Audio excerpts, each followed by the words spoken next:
Selanjutnya nomor 8. 8 adalah S. S ini adalah daerah yang dibatasi, yaitu parabola Y kuadrat sama dengan 4X. Kemudian ada garis X min 2Y sama dengan 0. Ya. Yang A ini gambarkanlah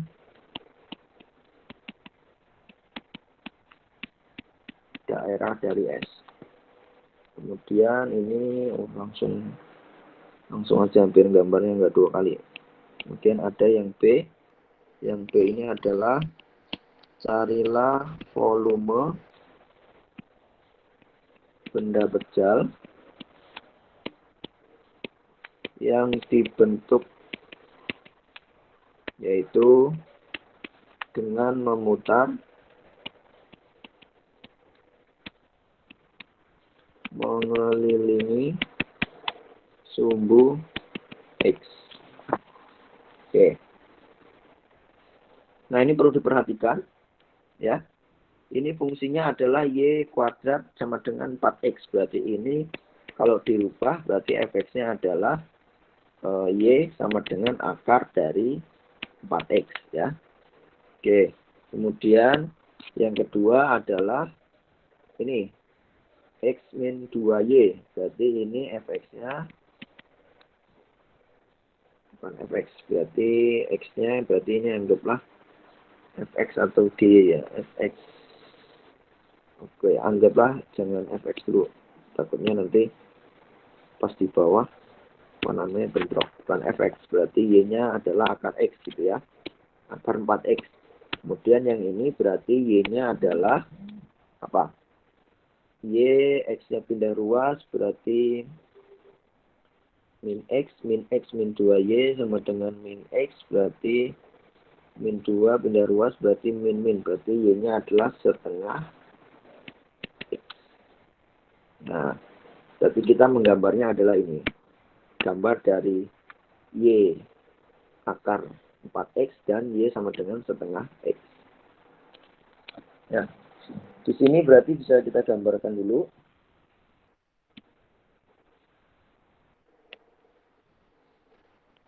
Ada X, ada Y, diputar terhadap sumbu X. Berarti di sini nanti akar X.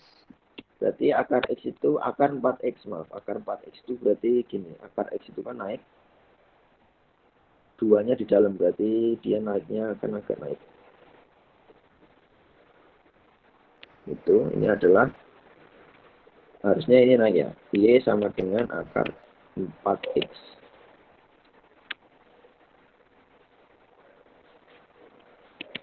Nah, kemudian berarti saya gambarkan yang di bawahnya sekalian.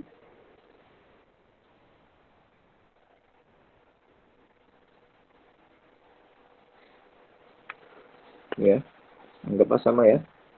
Harusnya ke belakang. Nah, kemudian ada Y sama dengan setengah X. Berarti setengah X.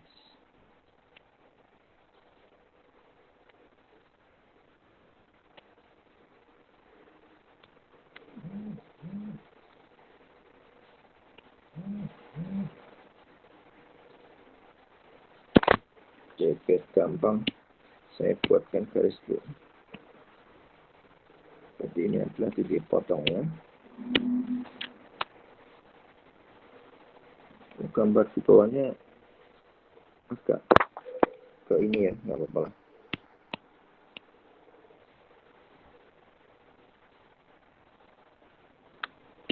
Oke, seperti ini. Berarti daerah yang dicari adalah ini. Ini anggaplah luas yang di atas, yang saya arsir ini yang di atas dan yang di bawah sama ya. Nah, kalau digambar begini agak sulit.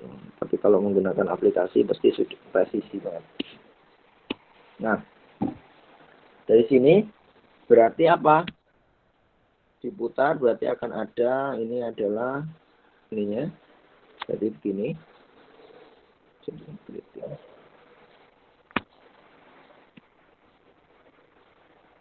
Oke, gini ya. Nah, ini partisinya secara apa berarti? Pasti secara tegak ya. Tegak berarti akan ada di sini. Ya, ini adalah saya lihatnya dari sana, berarti saya lihatnya gini. Saya lihatnya dari kiri ya, berarti gambarnya kelihatan cincinnya yang di atas. Ini adalah R kecil, kemudian ada yang R besarnya. Nah, ini adalah R besarnya.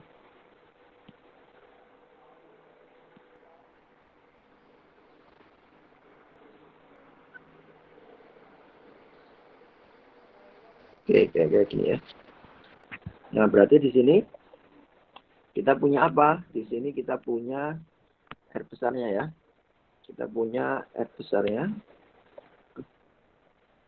Putus-putus. Kita punya R besarnya. R besarnya apa? R besarnya adalah fungsi dari, ini adalah Y sama dengan setengah X. Fungsi besarnya adalah fungsi akar X ya. Berarti fungsi besarnya adalah fx ya. Fx-nya berarti adalah akar 4x. Kemudian R kecilnya apa? Fungsi dari setengah x, berarti gx. Gx-nya adalah setengah x. Gitu kan? Nah, kemudian kita cari, selanjutnya adalah cari batasnya. Batasnya berapa? Ini jelas, ini batasnya adalah 0. Kemudian yang di sini. Nah, ini berapa batasnya? Maka kita harus gunakan titik potongnya ya. Berarti kita cari titik potongnya.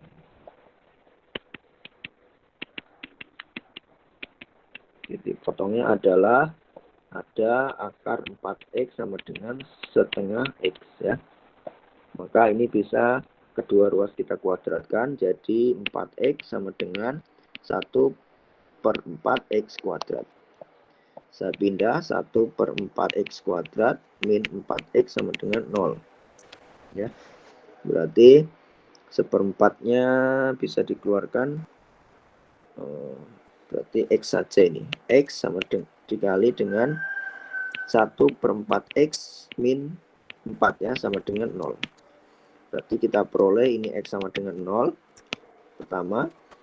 Kemudian yang ini kita peroleh X-nya berapa? X-nya adalah 1/4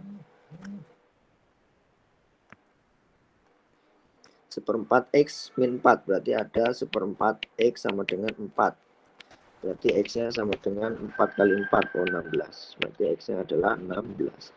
Berarti titik potong di sini adalah 6. Nah, setelah kita punya lengkap, titik potongnya sudah ada, kemudian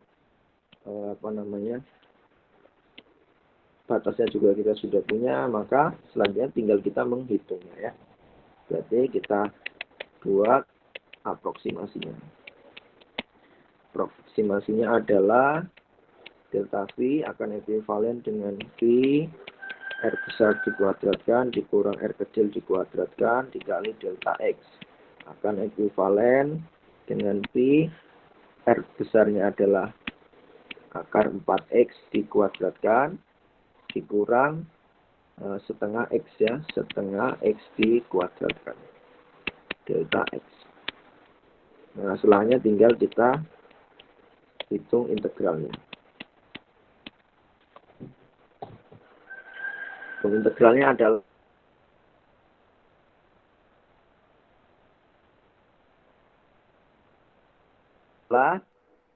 P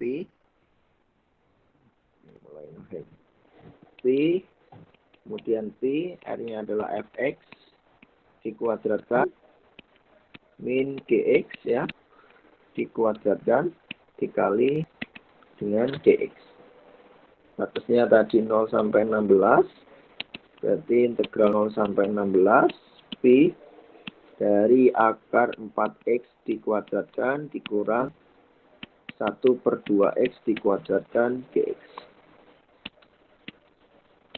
Pi-nya maju, integral 0 sampai 16. 4X berarti 4X min 1/4X kuadrat Gx. Hasilnya adalah P 4x berarti 4 per 2. Berarti hasilnya adalah 2x kuadrat min 1/4 dikali 3. Berarti 1/4 kali 1/3. 1 per 12 x pangkat 3. Batasnya adalah 0 sampai 16. Tinggal disubstitusikan. Berarti 2 kali 16 kuadrat dikurang 1 per 12 dikali 16 pangkat 3. Dikurang 0 ya. Sama dengan P. Ini 16-nya 16 pangkat 3 berapa?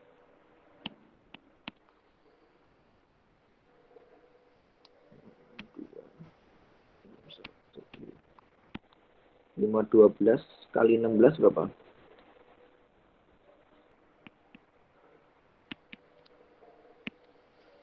26.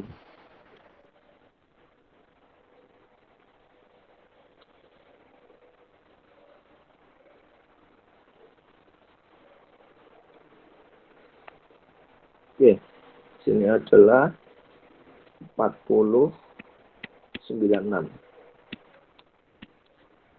Nah, ini kemudian di kalkulator ketemu nilainya adalah 170,67 pi satuan volume. Oke, inilah hasilnya. Oke, di sini ada yang ditanyakan? Pak, izin bertanya, Pak. Nggak ada? Ya, silakan. Kalau nentuin yang pakai metode kurva, metode cakram, cincin sama kulit tabung itu gimana, Pak? Dilihat dari gambarnya. Misalkan ada gambarnya begini. Ini yang saya tampilkan ya. Gambarnya begini. Jadi intinya itu sebenarnya kamu harus bisa menggambar. Kalau tidak bisa menggambar, setidaknya kamu bisa membayangkan. Kalau bentuknya begini, ya, misalnya bentuk yang ini. Ini kalau saya partisi secara tegak, lihat gambarnya. Metode apa? Cincin, kan? Ya kan? Tapi kalau saya ganti, partisinya secara mendatar. Partisinya begini. Misalkan saya ganti partisinya secara mendatar. Dan warna apa ya? Oranye. Misalkan saya partisi mendatar. Gini ya. Dan begini. Oke. Bisa dilihat. Kalau partisinya begini, berarti kan akan ada gambar ini. Dan ada begini kan. Nah, gambar ini. Warna yang terakhir saya tuliskan tadi. Metode apa? Bentuk. Kulit tabung bukan, Pak? Ya. Maka iya, kulit tabung. Bentuknya kulit tabung. Nah, itu sebenarnya intinya itu kalau menghitung volume itu gambarkan dulu fungsi-fungsi yang diminta, ya fungsinya bagaimana, tahu gambarnya, kemudian diarsir, setelah kamu arsir. Nah, kemudian kalau menghitung volume, kemudian menghitung volume itu tinggal dilihat. Kamu misalkan kamu partisi tegak, kemudian kamu partisi mendatar. Nah, untuk soal nomor berapa ini? 8, ketika partisi tegak, maka dia bentuknya cincin. Tapi ketika partisi mendatar, bentuknya kulit tabung. Gitu kan? Nah, misalkan saya ambil lagi soal nomor ini. Soal nomor 1. Nah, soal nomor 1 ini, kalau saya partisi tegak, metode cakram. Ya kan? Tapi kalau saya partisi mendatar, coba dilihat. Akan ada gimana? Ini kan? Maka metodenya apa? Kemungkinan yang digunakan. Metode kulit tabung. Kulit tabung. Iya. Itu. Intinya itu harus bisa menggambarkan dulu. Setelah gambar, kemudian dilihat.